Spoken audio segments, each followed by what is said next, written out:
तरीका है, डिटेन करना, मारना, पीटना, ये इनका तरीका है, बट हम नहीं करते ना।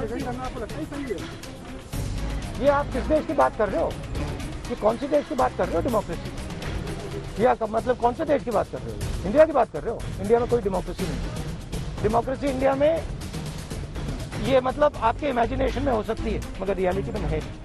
करीब 48 घंटे पहले राहुल गांधी ने सरकार के चाल, चरित्र और चेहरे पर प्रहार करने वाले अंदाज में सियासी तंज किया था।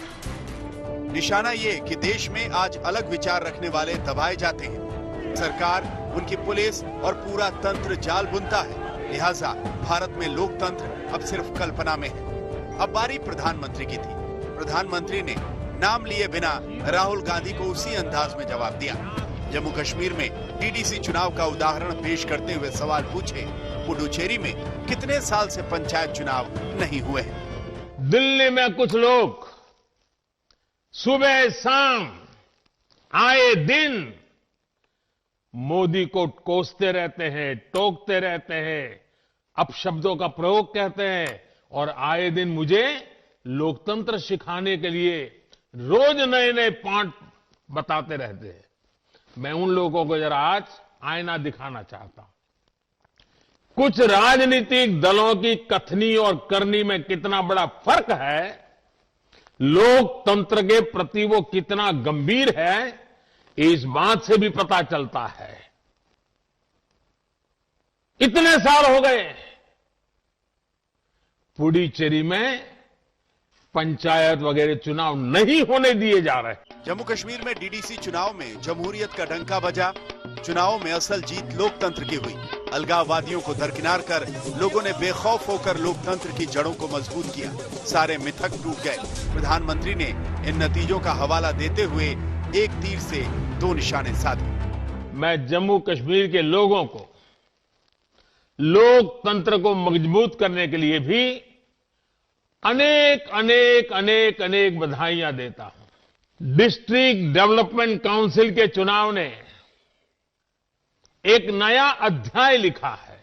प्रधानमंत्री जम्मू कश्मीर के लोकतंत्र की जीत का डंका बजा रहे थे, वहीं उमर अब्दुल्ला राहुल गांधी की बात आगे बढ़ा रहे थे।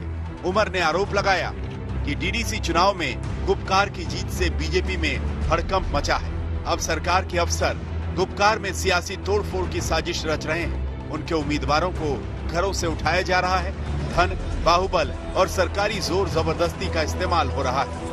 पता नहीं किन वजहों से हुकूमत के कुछ अफसरों ने, किसके कमांड पे, ये हमें मालूम नहीं है, लेकिन नतीजे निकलने के बाद उन्होंने दखल देना शुरू किया है। जिन जिलों में पकड़ दकड़ के जरिए वो रिजल्ट को तब्दील कर सकते हैं और डीडीसी चेयरमैन जो है अलायंस को छोड़ के दूसरी पार्टी का बना सकते हैं, वहां पे जोरों शोर से ये काम चल रहा है। उमर अब्दुल्ला ने आरोप लगाया कि गुपकार गठजोड़ के जीते हुए उम्मीदवारों से जोर जबरदस्ती की जा रही है। शोपियां जिले में उनके दो नेताओं पर दबाव बनाया जा रहा है। उमर अब्दुल्ला सबूत भी पेश कर रहे हैं। सोच समझ के ये अल्फाज जबरदस्ती इस्तेमाल कर रहा हूं क्योंकि मेरे एक साथी यहां बैठे हैं जिन्होंने टेलीफोन की रिकॉर्डिंग की है, जिसके बाद सारा बिल्कुल क्लियर ये पता चल जाता है कि यहाँ पे एडमिनिस्ट्रेशन के कुछ लोग हुकूमत और पुलिस का इस्तेमाल कर रहे हैं। उमर अब्दुल्ला के आरोपों में अगर सच्चाई है तो ये जम्मू कश्मीर में लोकतंत्र की जीत के जश्न को थोड़ा फीका जरूर कर रहा है।